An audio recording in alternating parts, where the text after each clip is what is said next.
বলছে? শক্তিমান। হ্যাঁ, কোথায় আছে? শক্তিমান বাড়িতে আছে। আমাকে বলছে গুড্ডুকে বলো পড়াশোনা করতে, তাহলে পড়াশোনা করলে শক্তি হবে। শক্তি হবে না?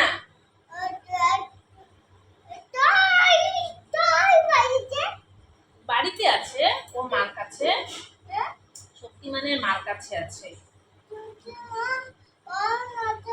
হ্যাঁ, বাড়িতে। হ্যাঁ,